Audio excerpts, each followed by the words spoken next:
Monsieur Farhat Aïtali, bonjour et merci de nous avoir accordé encore une fois cet entretien et de nous avoir réservé un peu de votre temps. Bonjour, avec plaisir.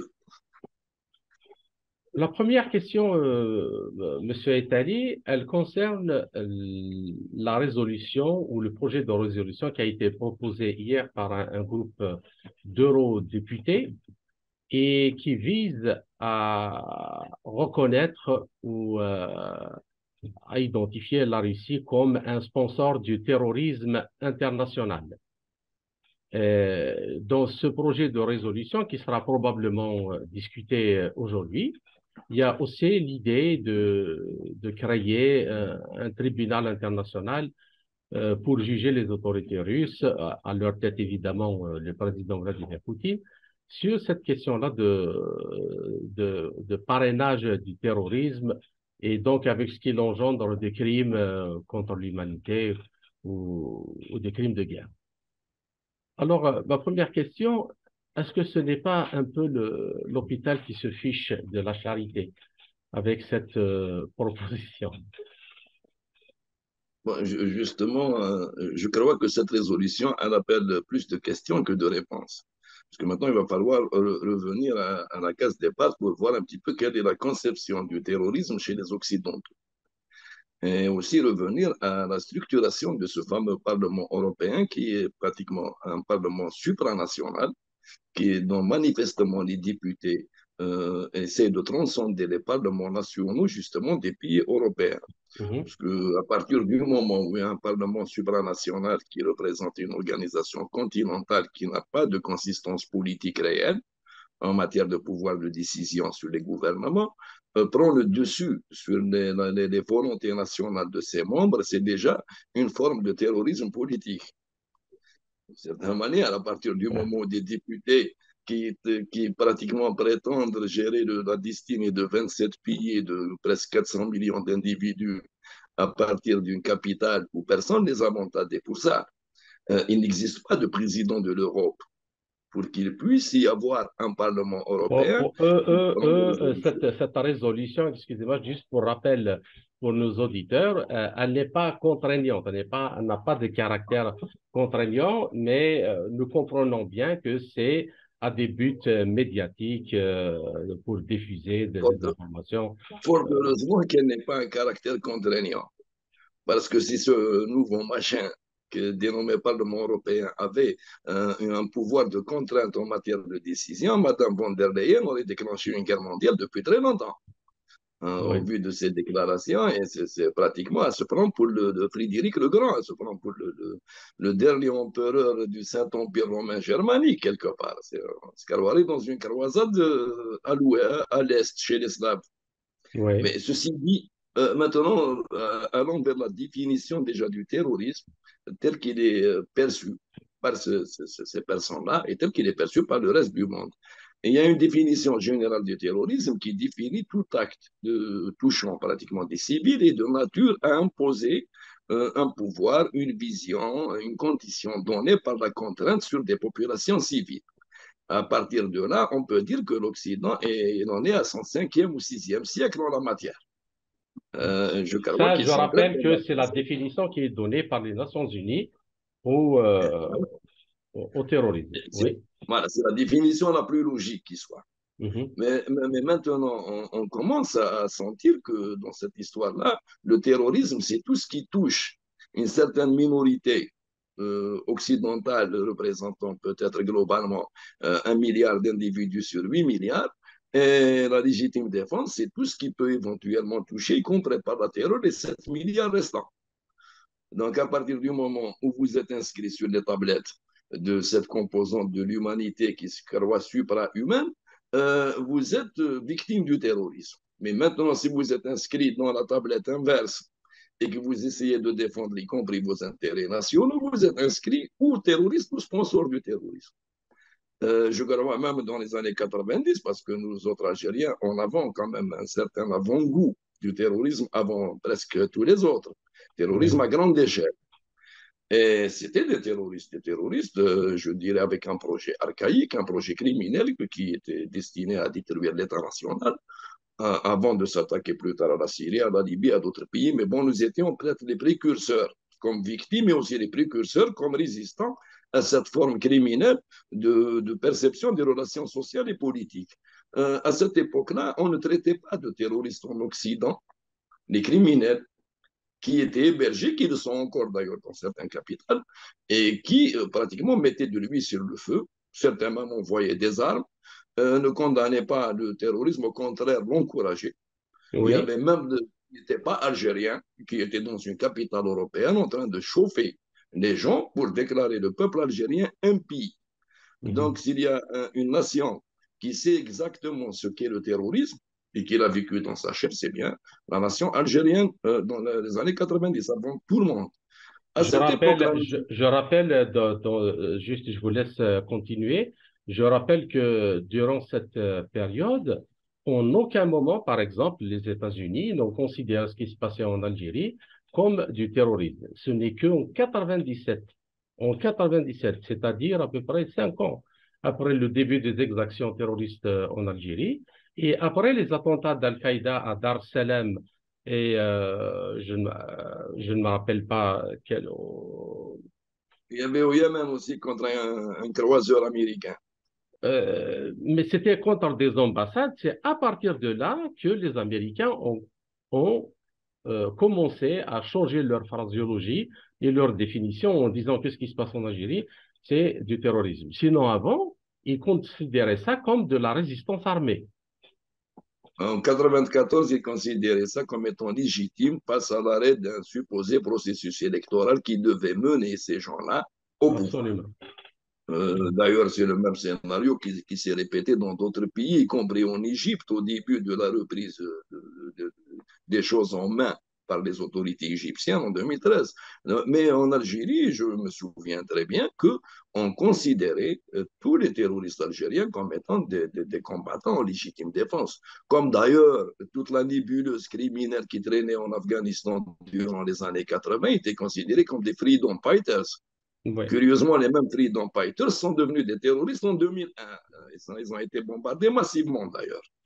Donc maintenant, parler de la Russie comme sponsor du terrorisme, encore faudrait-il définir quelles sont ces organisations terroristes que la Russie a soutenues ou sponsorisées durant les 40 dernières années. Parce que côté occidental, je peux en citer au moins une centaine Mhm. d'organisations terroristes de tout poil et en tout genre qui ont été armées, financées, sponsorisées jusqu'à présent idéologiquement. Pas soutenues, peut-être condamnées idéologiquement, mais en catimini soutenues sur certaines pseudo-revendications politiques de ces organisations. Ouais.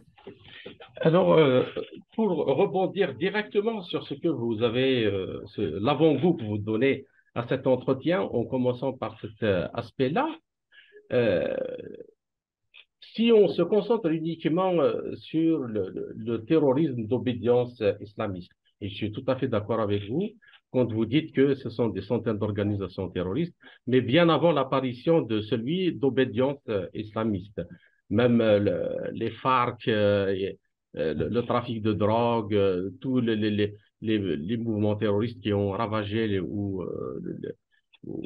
empêché l'épanouissement des pays de l'Amérique latine, il n'y a aucun doute sur le lien qu'ils entretiennent avec la CIA ou avec les circuits de blanchiment de l'argent sale qui mènent jusqu'à Wall Street et compagnie. Ce sont d'ailleurs un rapporteur des Nations Unies qui a dit que c'est, Antonio Maria Costa, qui était le responsable de la lutte contre le trafic des stupéfiants, qui avait dit que euh, après la crise de 2008, la majorité des banques occidentales ont été sauvées, en tout cas américaines, sauvées avec l'argent de la drogue. Bien. N'allons pas très loin. En parlant justement de formes de terrorisme non idéologiquement décrites comme islamistes, à un moment donné, on a considéré les sandinistes comme des terroristes chez eux, au Nicaragua. Je me souviens que le gouvernement algérien de l'époque soutenait les sandinistes parce qu'on était plus ou moins dans le même camp et a raison d'ailleurs de les soutenir. Mais plus tard, les États-Unis d'Amérique ont mis des contrats qui sont de vrais terroristes. Les contrats, D'ailleurs, on ouais. les appelait des contras parce qu'eux-mêmes s'appelaient contre-révolutionnaires, Mm. qui étaient de vrais terroristes et qui se sont retrouvés impliqués après dans la guerre Irak-Iran avec toute une histoire de trafic de cocaïne qui devait financer en catimini les Iraniens, mais aussi financer officiellement les Irakiens pour mettre le feu aux poudres et plomber les deux pays d'ailleurs. C'est pour ça que la guerre a duré des deux côtés. Ceci dit, les contras au Nicaragua ont prouvé qu'ils ne pouvaient pas gouverner. D'ailleurs, les sandinistes sont revenus au pouvoir par des élections démocratiques, ce que les Occidentaux n'ont pas reconnu jusqu'à aujourd'hui. Ils ne sont pas en très très bons termes avec les sandinistes au Nicaragua. Dans le reste de l'Amérique latine, quand ce n'est pas des mouvements terroristes, c'était tout simplement des gouvernements terroristes qui étaient financés, si mes souvenirs sont bons. Il y avait même Pepsi Cola qui avait aidé à financer le coup d'État contre Allende au Chili. Ouais, au Chili, ouais. Il a été Donc, renversé par le général Pinochet. Pinochet. Donc, en parlant de mouvements et de gouvernements rogue states, comme ils les appellent en Occident, les États-Unis ne sont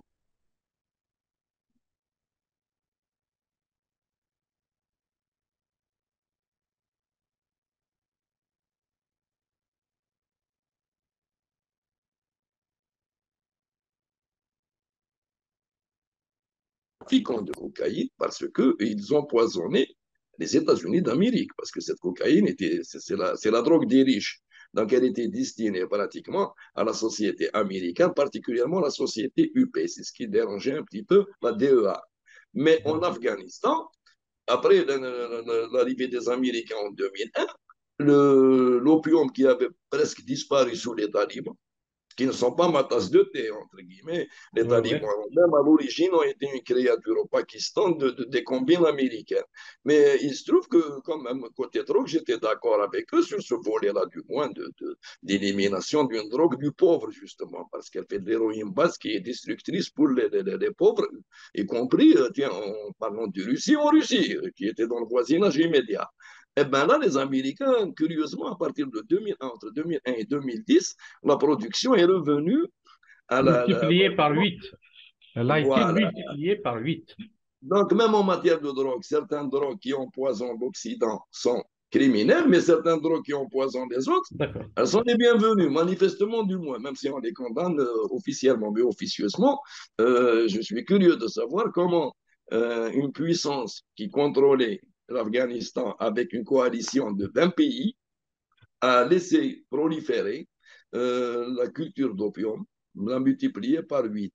Ce qui est curieux, c'est qu'elle l'a contrôlée sans qu'il y ait une puissance. Par exemple, la Russie n'a jamais saboté les efforts américains, supposés efforts américains, pour stabiliser l'Afghanistan.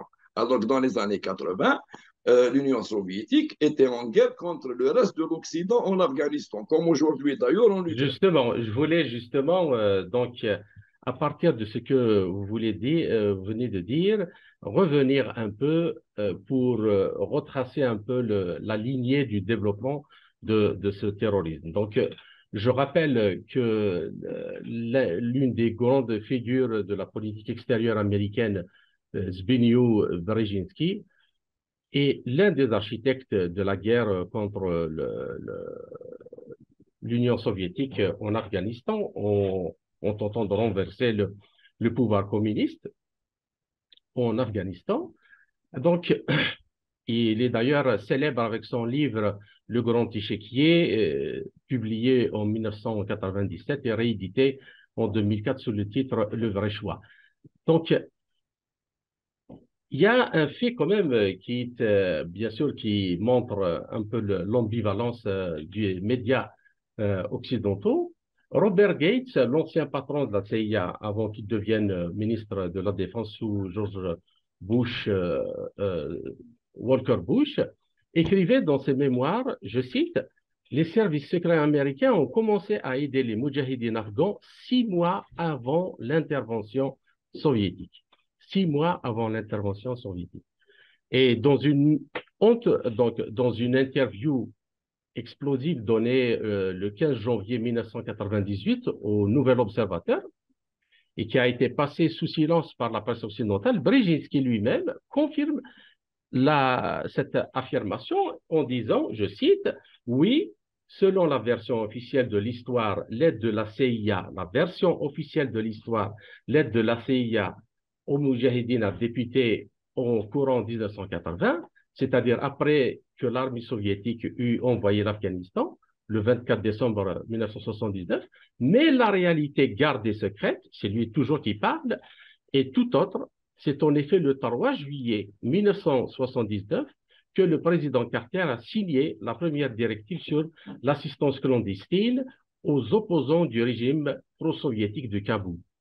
Et ce jour-là, c'est toujours lui qui parle, j'ai écrit une note au président dans laquelle je lui expliquais qu'à mon avis, cette aide allait entraîner une intervention militaire des soviétiques. Donc, j'aimerais bien, c'est-à-dire tirer un peu le parallèle de ce qui s'est passé dans cette période-là avec ce qui se passe actuellement en Ukraine et qui apparemment donne l'élan à ces eurodéputés qui veulent faire de la Russie le sponsor du terrorisme. Parce que Brzezinski, le journaliste qui était un peu donc effaré par la réponse du secrétaire d'État à la sécurité nationale, il lui dit, mais est-ce qu'au moins vous regrettez ce que vous avez fait? Il répond, Brzezinski répond, qu'est-ce qui est le plus important au regard de l'histoire du monde? Les talibans ou la chute de l'Union soviétique? Quelques excités islamistes ou la libération de l'Europe centrale et la fin de la guerre froide? Donc voilà un peu le tableau.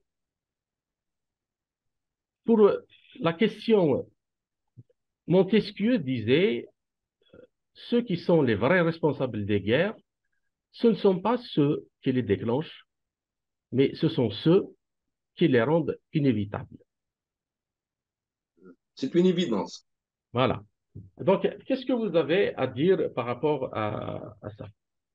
Nous venez de dire que 6 mois avant l'intervention soviétique à Kaboul en 1979, sous l'impulsion de Brzezinski, les Américains avaient commencé déjà à financer des mouvements, je dirais, traditionnalistes et archaïques. Curieusement aussi, quelques mois avant, le régime a changé au Pakistan, où il y a eu un coup d'État où Al-Haq est devenu le président. Et c'était vraiment le président des fondamentalistes, même au Pakistan. Donc, il y avait un plan déjà de l'Union soviétique à l'époque. Brejnev était trop vieux pour aller déclencher une opération externe à 3000 km de Moscou s'il n'y avait pas une urgence absolue. Et cette urgence-là se sentait d'ailleurs plus tard, après, on a compris. En Ukraine, c'est un petit peu beaucoup plus avant. C'est même à l'époque de Yanukovych. Donc, l'intervention occidentale qui rendait un jour ou l'autre inévitable une intervention russe en Ukraine date de plus de 10 ans, elle ne date pas de 6 mois. Donc, il y a eu beaucoup plus de patience de la part de la Russie actuelle que du pouvoir soviétique de l'époque. C'est une patience qui a trop duré. Maintenant, pour revenir à Brzezinski, comme il a un patronyme à consonance polonaise, il est polonais d'ailleurs. Et il se trouve qu'à chaque fois que l'Europe est entrée en guerre à l'Est, un certain établissement polonais a toujours été quelque part derrière ou devant, en devançant les événements. Et ce, depuis l'époque de la fameuse coalition polono-luthénienne, à l'époque médiévale. Je crois que Brzezinski a joué exactement le même rôle que la fameuse comtesse qui a envoyé Napoléon à Moscou.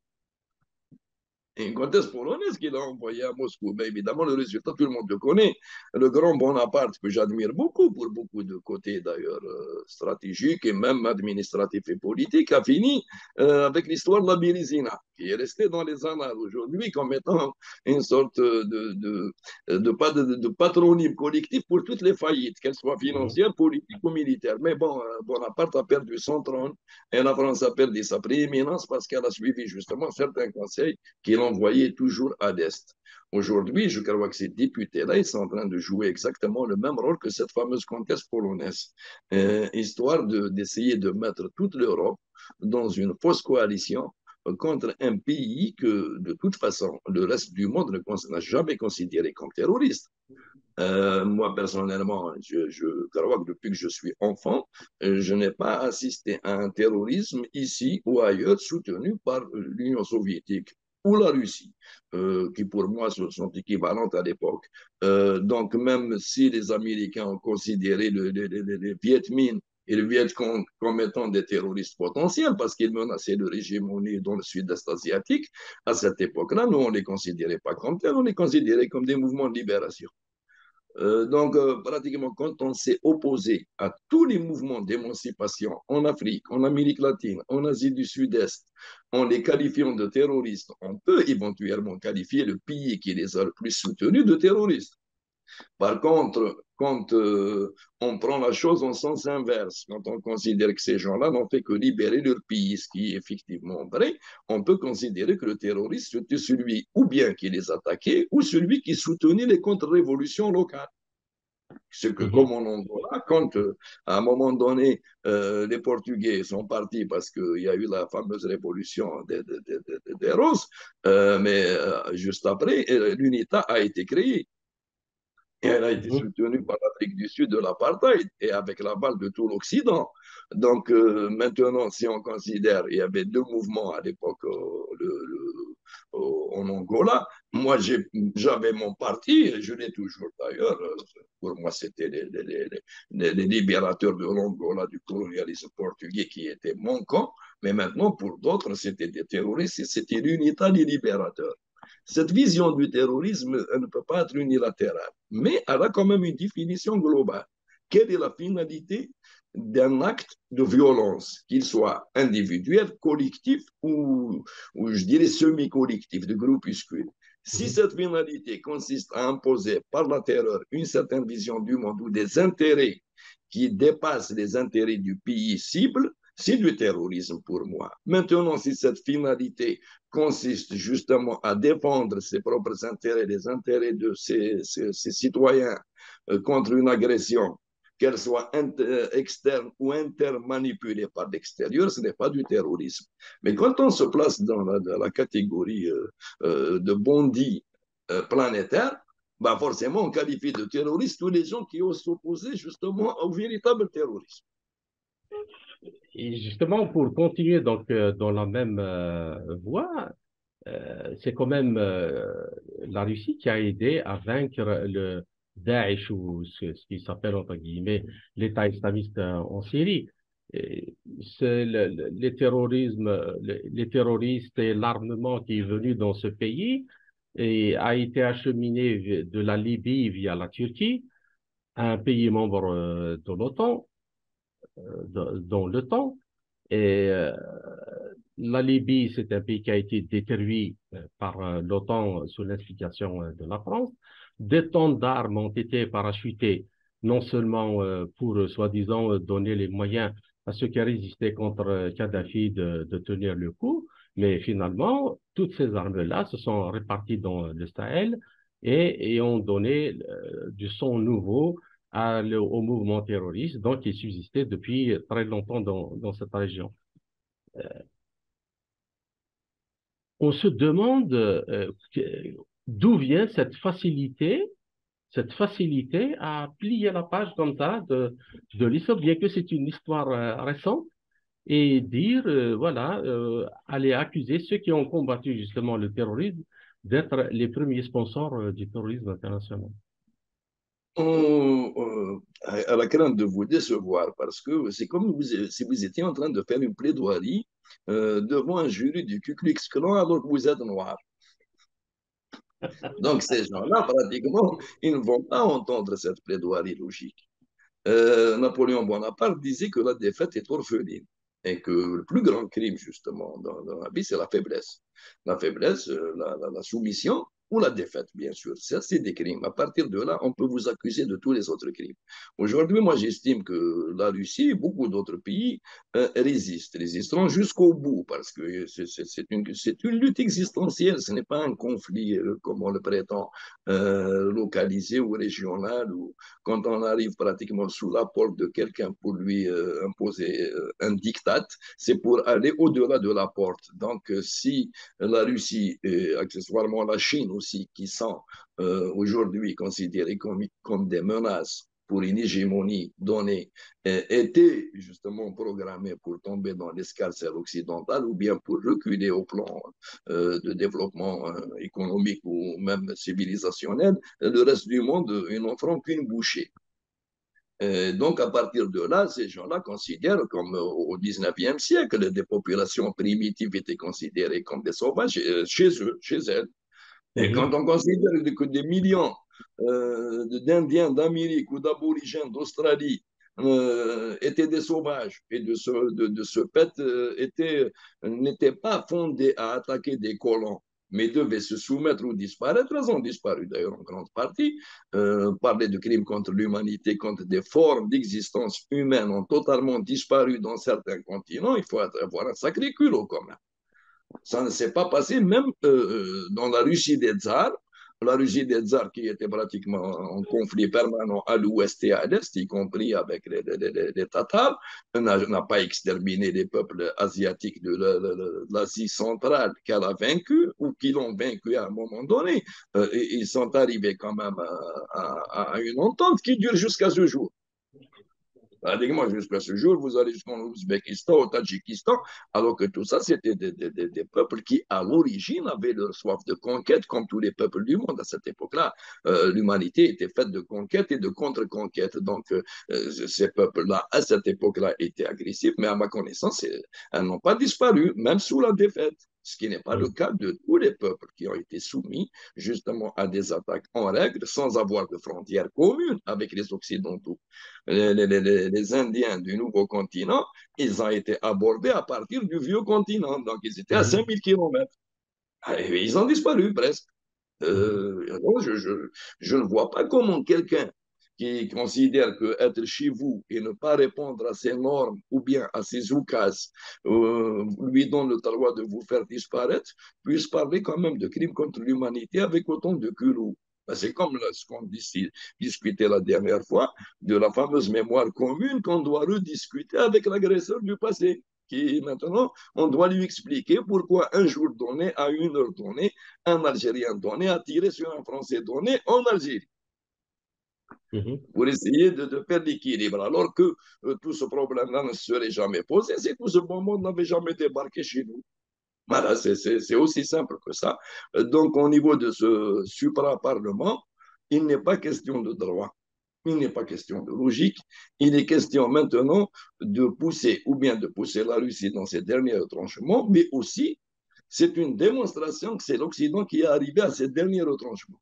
Parce que quand on arrive à ce genre d'extrémités, même si elles ne sont pas applicables dans la pratique, elles ne sont pas contraignantes, mais quand on y arrive philosophiquement, c'est qu'on n'a strictement, pratiquement aucune autre issue. Et je crois qu'au niveau de ce Parlement, qui des fois défie les gouvernements nationaux, beaucoup ont peur justement que des parlements nationaux européens et des gouvernements européens ne puissent justement revenir à une relation beaucoup plus logique avec la Russie. C'est quand ils sont en train de sentir que la boîte noire qu'ils avaient établie à Bruxelles pour contrôler les peuples et les gouvernements européens doit réagir avant que ces mêmes gouvernements, sous la pression de leur peuple, ne fassent demi-tour contre cette fausse croisade contre la Russie. Monsieur Farhat Aitali, rebonjour et merci pour votre patience pour cette seconde partie de notre entretien et qui sera consacrée toujours aux résolutions tonitruantes du Parlement européen qui vient de décider aussi de faire une résolution pour appeler la Commission européenne à revoir les accords d'association avec l'Algérie et l'accord de libre-échange parce que l'Algérie est devenue, par sa politique extérieure, un allié indéfectible de la Russie. Et comme d'habitude, les Européens, quand quelqu'un est leur ennemi, donc il doit être l'ennemi de tout le monde. Euh, Qu'en pensez-vous? Et si ma mémoire ne me trahit pas, je crois que vous étiez aux affaires lorsque le gouvernement algérien, justement, a suspendu certaines clauses des accords d'association avec l'Union européenne parce que tout simplement, toutes les années depuis le début de l'application de ces accords en 2005, les intérêts ont été servis dans un seul sens, c'est-à-dire celui de l'Europe. Si je me rappelle bien, il y a eu environ 285 milliards de dollars d'importation de l'Algérie ou d'euros d'importation de l'Algérie de l'Union européenne, alors que les exportations algériennes, je dirais, en dehors là où il y a de la valeur ajoutée, c'est-à-dire en dehors des matières premières, notamment des hydrocarbures, n'ont pas dépassé, si ma mémoire est bonne, les 12 milliards de dollars. Alors, si l'on reprend la logique comme vous l'avez développée dans la première partie de notre entretien, je peux dire que Madame Zakharova, donc la porte-parole du ministère russe des Affaires étrangères, a raison en disant qu'il faut identifier le Parlement européen comme un promoteur de la débilité politique. Qu'en pensez-vous? Ben, au risque de vous étonner, pour une fois, je les soutiens. Vous savez pourquoi je les soutiens? Oui. Parce qu'en parlant justement de révision de ces fameux accords, moi personnellement, depuis 2005, j'étais pour leur quasi-dénonciation et non pas pour leur révision. Eux n'acceptent pas de réviser. Ce qui est curieux, c'est que ce fameux Parlement-là, pourquoi je les soutiens? Parce que ce fameux Parlement ignore que la Commission européenne, c'est elle qui a refusé de renégocier et de réviser ces accords, qui sont pratiquement unilatéraux, qui peuvent être pratiquement, on peut dire, un outil, non seulement d'enrichissement de l'Europe par le biais du libre-échange à sens unique, mais aussi qui ont été un étui de désertification économique et industrielle en Algérie. Mhm, Donc, ils ont toujours été partisans d'une révision globale de ces accords ou bien de leur dénonciation, parce qu'à un moment donné, justement, ils refusaient de les renégocier. Ils ont accepté une renégociation en 2017 sous l'ancienne équipe qui dirigeait l'Algérie, qu'on nous a donné un délai supplémentaire pour le démantèlement tarifaire complet de 3 ans, justement, qui devait échoir en 2020.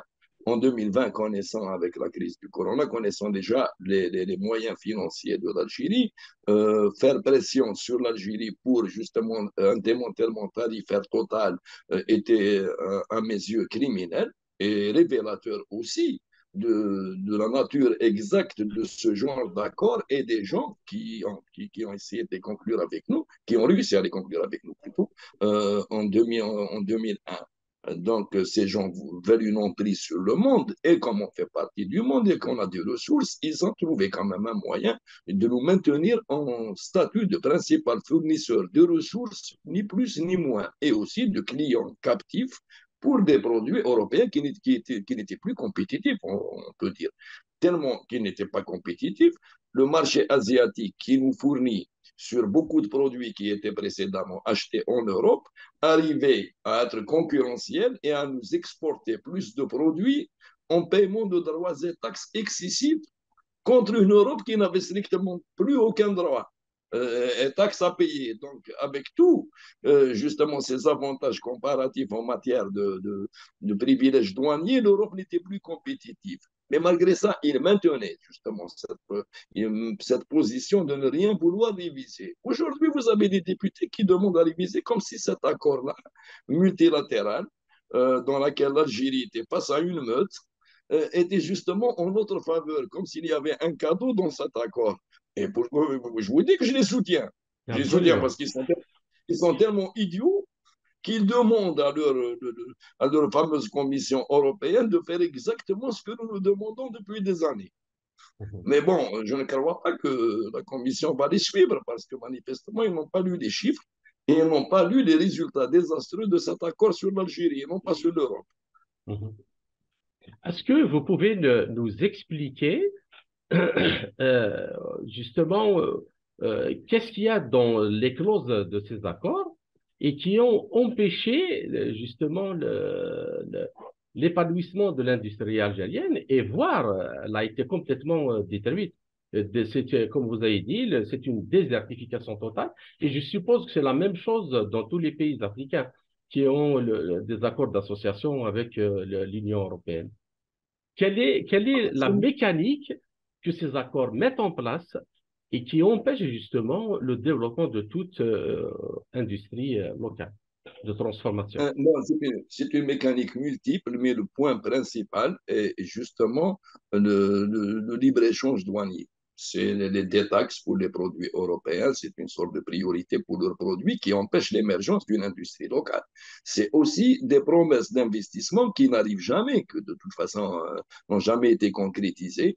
Et là, ils avaient quand même un alibi de taille. Et quelque part, je ne pouvais pas leur répondre de manière cohérente sans me déjuger parce que au même moment, l'administration algérienne de l'époque avait élaboré tout un arsenal de textes qui empêchaient tout investissement sérieux, qui orientait justement les gens vers des investissements, comme on en connaît beaucoup, qui ont fini entre les mains de la justice. Donc, eux, ils pouvaient toujours dire, écoutez, vous n'avez pas respecté chez vous déjà certaines clauses de cet accord en matière de liberté d'entreprendre. Mais il n'a jamais été question pour eux, parce que je me rappelle très bien, quand on avait fait certaines règles contraignantes pour l'investissement sérieux, la plupart des ambassadeurs des pays intéressés par cet accord d'association applaudissaient des deux mains ces mesures du gouvernement algérien de l'époque parce qu'elles servaient exactement leur dessein.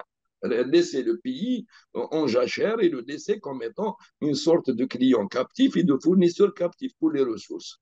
Il y avait aussi certaines clauses sur les droits de l'homme. D'ailleurs, je n'ai jamais compris pourquoi ces gens-là s'offrent le droit de parler des droits de l'homme de manière unilatérale.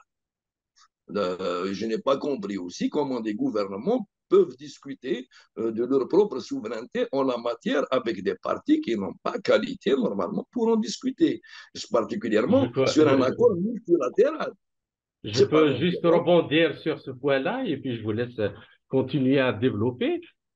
On peut dire que dans les accords d'association avec l'Union européenne, notamment sur ce point-là des droits de l'homme, alors tous les pays qui ont ce genre d'accord avec l'Union européenne peuvent aller dire à certains pays européens, la France en l'occurrence, avec tout ce qui était passé avec les gilets jaunes, euh, excusez-nous, mais votre façon de voir les droits de l'homme, hein, est quand même un peu biaisée. Qu'est-ce que c'est que cette façon-là de brutale d'aller tabasser les gens dans la rue et qui manifestent d'une manière pacifique et c'est juste pour des droits professionnels ou sociaux.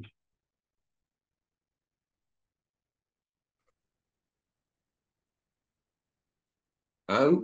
Oui, oui, Vous m'entendez? oui, oui, Oui. Donc, écoutez, on va revenir là-dessus en matière de droits de l'homme, oui. en oubliant pratiquement les excès qu'ils ont commis chez eux contre leur propre population, parce que de toute façon, ils ne vous permettront pas de les juger en la matière. Et eux, ils se sont érigés en juges universels et exclusifs. C'est Mhm, eux qui parlent de droits de l'homme. Quand un seul pays signe un accord multilatéral avec une multitude de pays qui est représenté par une entité supranationale et qu'il accepte de parler de respect des droits de l'homme, ça veut dire que lui-même s'est soumis à une sorte de jugement d'arbitrage en la matière. Et ça, c'était une erreur monumentale à ne pas commettre. À l'époque, bon, je pourrais comprendre qu'après la crise des années 90, certains aient pensé qu'il fallait faire une petite concession pour ne pas se retrouver encerclés par une meute. Surtout que nos mhm, moyens financiers de l'époque n'étaient pas géniaux. À un moment donné, bon, certaines concessions, même si elles sont inadmissibles, elles sont compréhensibles en termes tactiques. Mais plus tard, il aurait fallu les rediscuter.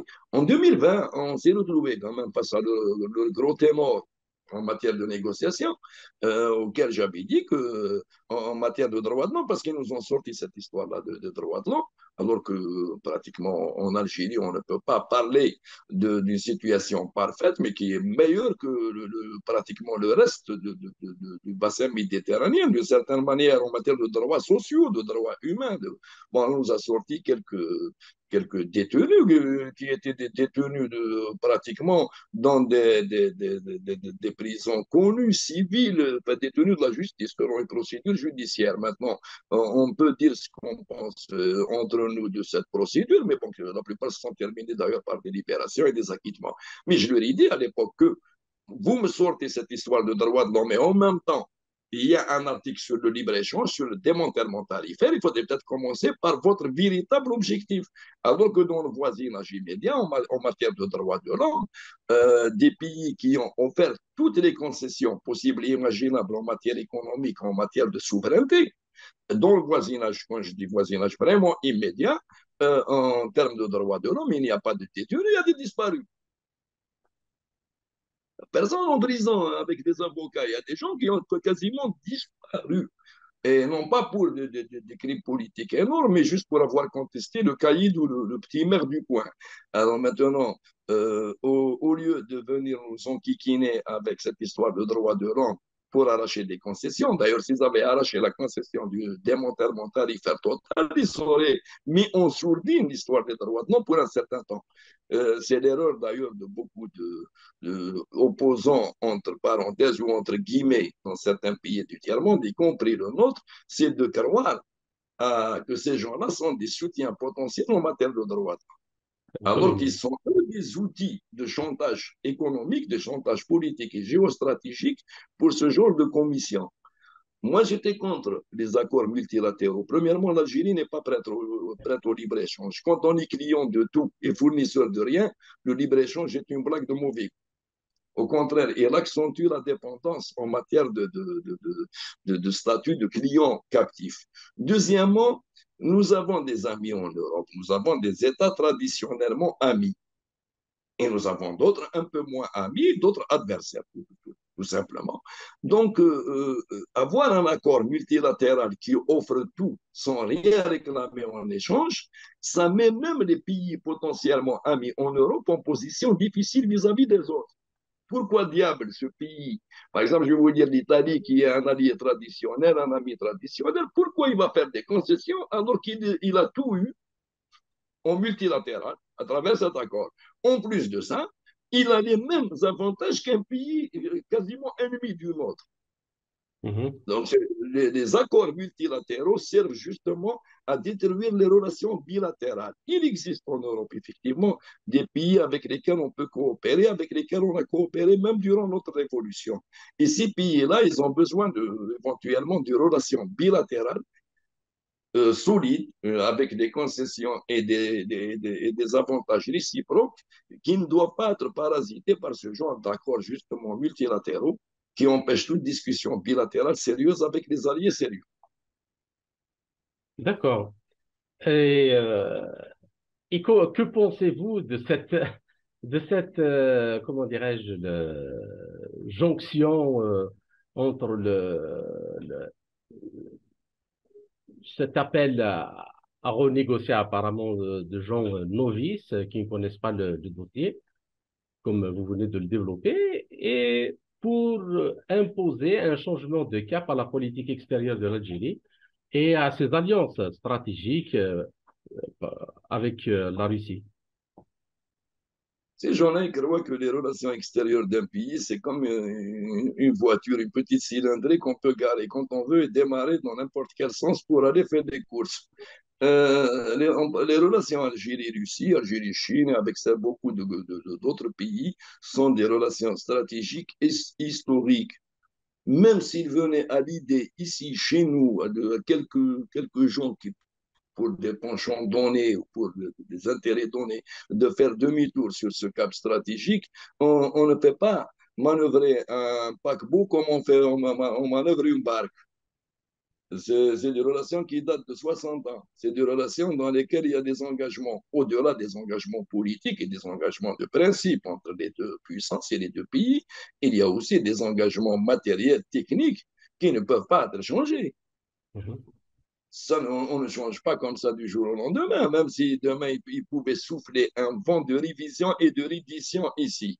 Est-ce que vous pensez sérieusement comme ça du jour au lendemain, on change de partenaire, on change d'habit, on change pour faire plaisir à qui? Pour faire plaisir à quelqu'un qui attend juste l'occasion de vous avaler comme une bouchée de pain. À la limite, qu'est-ce qu'ils offrent en échange? À part, à la limite, même à une trahison, on offre quelque chose en compensation. Non, on n'offre rien. On vous dit, laissez-vous faire. Ouais. Soyez gentils, laissez-nous détruire votre allié et ensuite laissez-vous faire aussi. Parce qu'en en matière d'accord d'association, c'est ce qu'ils nous disaient à l'époque. C'était de se laisser faire économiquement en attendant éventuellement de se laisser faire Militairement. euh, ou, ou politiquement. Mais maintenant, on nous demande de changer de partenaire. Mais ce n'est pas le partenaire d'un groupe d'individus ou d'un État ou de M. Itali ou d'un autre. C'est le partenaire d'une nation. Et ce n'est pas M. Poutine qui est notre partenaire personnellement, c'est la nation russe. Et M. Poutine est le représentant légitime actuel de la nation russe, mais ça aurait pu être qui que ce soit d'autre, la Russie, même avant le président Poutine. Nous n'avons jamais rompu les relations avec la Russie en parlant de terrorisme. Qui était notre fournisseur durant les années 90 qui ne nous a pas lâchés Absolument. et qui fournissait des terroristes en armement en catimini. Donc c'est là qu'il faudrait discuter. On ne lâche pas les gens qui ont toujours été à vos côtés, pour faire plaisir à des gens qui ont toujours été contre vous, à moins d'être idiots, potentiellement idiots. D'accord. Donc maintenant, j'aimerais bien maintenant vous poser une question et sur ce qu'il faut faire par rapport d'abord aux accords, à ces accords-là d'association et que vous avez dénoncé déjà en 2005. Je crois que vous avez fait partie de ceux au sein du gouvernement algérien qui ont appelé certainement à les geler ou voire à les complètement les abandonner. Et donc, qu'est-ce qu'il faut faire pour développer une industrie nationale qui partent des matières premières nationales et qui soient transformées par des industries nationales et avec une main-d'œuvre qualifiée nationale. Qu'est-ce qui nous manque? Il est où le problème? Et la semaine passée, il y a une rencontre qui s'est tenue au Niger, à Niamey, et qui discutait de la nécessité d'une infrastructure de qualité pour accompagner le développement d'une industrie intégrée. Alors, pouvez-vous nous dire comment? Est-ce que vous pouvez nous identifier les problèmes et nous expliquer quelle démarche on devrait avoir pour avancer sur ce dossier? Ma vision était simple, elle est toujours restée la même de toute façon, c'est qu'il ne peut pas y avoir une industrie nationale qui est déjà dans un état embryonnaire, qui peut être lancée avec des partenariats étrangers intéressés par d'autres critères que l'émergence d'une industrie nationale. Hmm. Sérieusement, et on ne peut même pas leur demander d'ailleurs de le faire, de se sacrifier pour l'émergence de cette industrie, parce que là, nous parlons d'entité économique. Une entité économique, elle va là où elle trouve un intérêt donné. Maintenant, il y a deux intérêts. Il y a des intérêts légitimes, où on se dit on va gagner de l'argent en faisant émerger une activité quelconque parce qu'il y a des avantages comparatifs, mais il y a d'autres intérêts beaucoup moins légitimes où l'opérateur économique étranger se dit voilà, je vais là où il y a une vache à traire ou moyennant un projet quelconque qui pratiquement ne rapporte pas grand-chose à ce pays-là, je pourrais quand même me faire des sous que je ne pourrais pas me faire chez moi. Ça a été un petit peu le schéma qui a été suivi pendant 20 ans et qui manifestement pourrait être suivi, je dirais naïvement, en disant, voilà, l'Algérie a besoin de ses partenaires pour émerger. L'Algérie a besoin de ses enfants pour émerger. L'Afrique d'ailleurs, hein, intégralement, elle a besoin de ses compétences pour émerger. Elles existent, ces compétences, mais il ne faudrait pas trop compter sur des partenaires comme ça conjoncturels ou bien sur des opérateurs économiques versés dans l'importation déguisée pour faire émerger ses compétences, ça ne va pas dans le sens de leurs intérêts. Quelqu'un qui importe et son fournisseur traditionnel, justement, qui a un marché captif à travers lui, pourquoi diable irait-il faire émerger une activité qui va leur faire concurrence, qui non seulement va faire disparaître le client, mais pourrait éventuellement créer un fournisseur futur.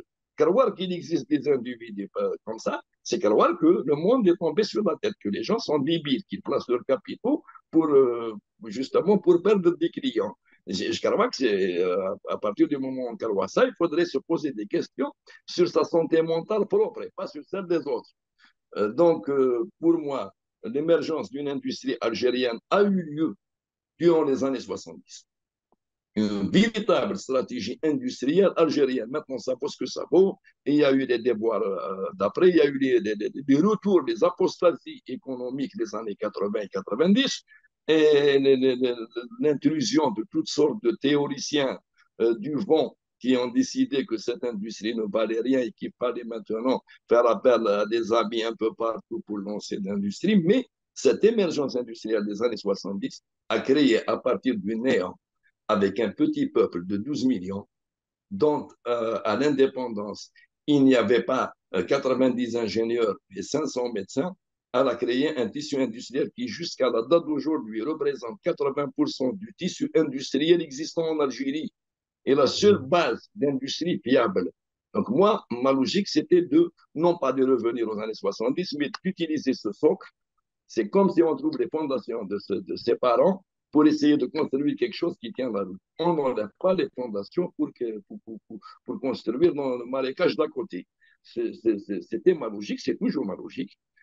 Si on n'intègre pas nos matières premières, si on n'arrive pas à les transformer, si on a toujours besoin de les exporter en l'état pour essayer justement de financer des projets qui prétendent, au lieu de partir de la case A, de la transformation, de la primaire, qui prétendent partir du 5e étage de la fusée, nous n'irons pas très loin. Parce qu'on ne peut pas dire, voilà, aujourd'hui, j'ai décidé de fabriquer, je ne sais pas quoi, au titre d'exemple, il y a des voitures.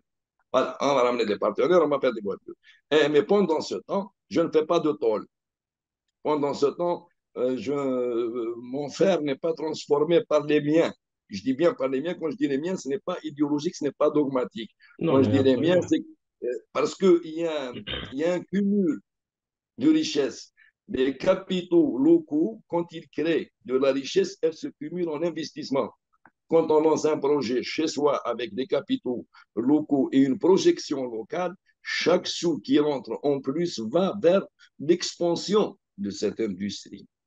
Quand on le fait, à contrario, avec l'idée d'exporter, parce que là, la mode est aux exportations, d'exporter au maximum les produits primaires et de se lancer dans des industries à transformation tertiaire, il y a quelque chose qui ne colle pas dans cette logique.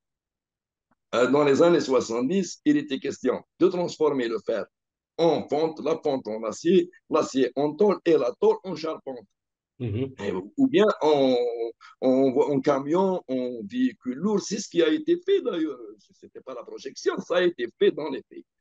Aujourd'hui, non. Et on dit non. Bon, quand je dis aujourd'hui, à partir de 82, les gens nous ont convaincus que non, que le fer devait rester en fonte, mais maintenant qu'il fallait ramener des gens pour faire du produit semi-fini, mais que nous étions capables de démarrer le processus industriel, non pas de son amont, mais de son aval. Et je crois qu'en industrie ou dans n'importe quelle autre logique, personne n'a jamais démarré de l'aval. Les robinets ne donnent pas d'eau, c'est les barrages qui donnent de l'eau. Et nous, Absolument. maintenant, on ne va pas bricoler à côté du robinet, donc le barrage est à sec ou bien offert aux autres. Et Et c'est valable pour les Africains d'ailleurs. oui, oui, oui, c'est quelque chose qui se translate partout. Est-ce que vous pensez que les universités et les écoles d'ingénieurs en Algérie ou dans le Maghreb ou dans l'Afrique forment des cadres valables qui pourraient justement euh, prendre toutes leurs responsabilités dans le lancement d'une industrie locale? Pour l'Algérie, j'en suis sûr, je l'ai constaté matériellement du visu. Et la preuve, de toute façon, étant que ces universités algériennes qui sont décriées, justement, quand il y a des campagnes médiatiques, ce n'est pas par hasard. Quand on décrit les instituts spécialisés, les grandes écoles et les universités algériennes qui ont leur art, mais qui ont leur mérite. C'est justement pour intégrer dans la cervelle du commun des mortels que nous ne sommes pas capables de faire émerger une élite capable justement de lancer cette industrie. Et en même temps, en parallèle, nous avons des investissements qui ont recours à tout, sauf à la main-d'œuvre qualifiée locale, sauf justement aux productions de ces universités. Mais aussi en parallèle, nous avons des aspirateurs à compétences qui nous pompent justement ce que forment ces universités. Curieusement, des universités qui sont incapables d'avoir un sidérurgiste à Annaba ont envoyé des sidérurgistes en Europe. Des écoles spécialisées qui prétendument ne peuvent pas faire de la pétrochimie, n'ont pas formé de gens capables de faire de la pétrochimie à Arziw, ont fait de la pétrochimie au Moyen-Orient. On envoyé les mêmes cadres faire de la pétrochimie au Moyen-Orient. Le Absolument. problème qui se pose, ce n'est pas dans l'inexistence de ces compétences. On n'ouvre pas des écoles sur fonds publics pour former des centaines de cadres par année, de cadres de grande qualité et des milliers d'autres de moindre qualité, pour se retrouver justement en train d'importer des supposées compétences. Moi, j'ai vu des investisseurs, entre guillemets, ou bien même des contractants étrangers, nous ramener des résidus de bar sous forme de consultants, de conseillers et de techniciens. Vous Et pouvez par des répéter, fois, s'il il vous ramené plaît? Je n'ai pas bien compris votre j'ai dit réflexion. des résidus de bar, des clochards, Ah, érigé en consultant, érigé en technicien, alors que le monsieur n'avait pas de répondant. Et même certains bureaux d'études, ce qui est curieusement, quand ils avaient un contrat de consulting pour l'industrie algérienne ou pour d'autres filières dans les 10 dernières années, ils donnaient ça en sous-traitance à des compétences locales qui, elles, touchaient 10% en dinars et l'autre, il touchait les 90% restants en devises convertibles. Alors que le bureau local qui a fait l'étude vaut mieux, 10 fois mieux que le bureau qui lui a octroyé l'étude qu'il a lui-même arrachée à une institution locale ou à une entreprise locale. On s'est retrouvé pratiquement dans un champ de mine où les intérêts criminels des uns chevauchent les stratégies tout aussi criminelles des autres. Vous avez un monde occidental qui ne veut pas de votre émergence en tant que pays africain. Et c'est valable aussi pour nos voisins qui croient qu'ils sont inscrits dans les tablettes de l'Occident. Si demain, ces gens-là démontrent leurs investissements, supposés investissements, ils vont se retrouver avec une jachère intellectuelle et industrielle. Ce n'est pas encore notre cas parce qu'ils n'ont pas réussi à s'accaparer tout le tissu industriel. Mais s'ils y arrivent un jour, nous n'existerons jamais en tant que puissance industrielle, ni même en tant que pays ayant vocation à être un jour industrialisé. Voilà le problème que nous avons rencontré, qui est toujours d'actualité. D'ailleurs, qu'il sera toujours tant que nous n'avons pas changé notre paradigme. mhm. Tous les pays qui ont émergé au plan industriel avaient une stratégie nationale avec des ressources nationales, des efforts, des volontés nationales et des compétences nationales. Maintenant, faire appel à des alliés en tant que consultants pour une aide sur des projets donnés, bien sûr, aucun pays n'a vécu totalement en autarcie. Mais confier l'intégralité du volet à un supposé partenaire qui, lui, le dirige au gré de ses intérêts, il faut bien vous douter que ces intérêts ne seront jamais les vôtres. C'est moi personnellement, si je vais investir à Paris, même dans un restaurant, ma projection n'est pas d'enrichir la France, mais de construire au village. Donc forcément, si j'arrive à leur fourguer le mauvais produit pour un bon prix, je le ferai. Business is business. Donc, il faudrait s'attendre à ce que dans leur logique, ça se passe de la même manière. Et c'est ce qui s'est fait. On s'est Mhm. retrouvé avec des projets industriels censés réduire notre dépendance aux hydrocarbures, censés réduire nos importations. Et quand on regarde le coût des intrants de ce projet, on trouve ils sont supérieurs aux produits finis précédemment importés pour la même quantité. Vous trouvez ça normal? De créer des investissements qui dépensent plus de devises que les importations directes. Donc, c'est clair. Quantité. On peut même C'est gratuit. penser que ça a été fait à dessein pour juste Exactement. maintenir l'économie dans un état d'importation totale. C'est c'est une supercherie. Moi, je suis pour l'investissement, mais j'avais dit, je le redis toujours, que des investissements qui maintiennent ma dépendance au port n'en sont pas. Mhm. Parce que si demain, la seule ressource en devise, on nous empêche justement d'avoir recours à ce port, à quoi pourrait servir justement cet investissement si on ne peut pas lui acheter des intrants? Le problème qui s'est posé, c'est que nous arrivons à juguler les importations. Parce que là, vous importez, à un moment donné, on vous dit, écoutez, on n'a pas d'argent, notre argent, on en a besoin pour autre chose, donc on ne va pas vous laisser importer tel produit. Mais quand vous transformez la même activité en supposée industrie, alors qu'elle importe les mêmes intrants, quand vous disiez, oh, même monsieur, on arrête ce cinéma parce qu'on n'a plus de quoi payer les intrants, il faut sur l'histoire de l'emploi. Et moi, qu'est-ce que je fais de ces employés? Et moi, cher ami, ça n'a jamais été des employés. Les employés sont censés produire une valeur ajoutée qui nous dispense d'importer. Et pas nous maintenir en dépendance totale face à l'importation. Donc maintenant, si vous utilisez des manutentionnaires et que vous les appelez des employés, même les bandes dans les rues peuvent parler d'emploi. Ah, bon, c'est une manière de créer de l'emploi, mais bon, c'est un emploi que je trouve illégal et que je trouve aussi immoral. D'accord. Ben, je vous remercie beaucoup, Monsieur Aïtali, pour toutes ces informations et ce débat et entretien passionnant. J'espère vous retrouver avec un immense plaisir dans un autre entretien sur un autre sujet. Merci beaucoup. Merci.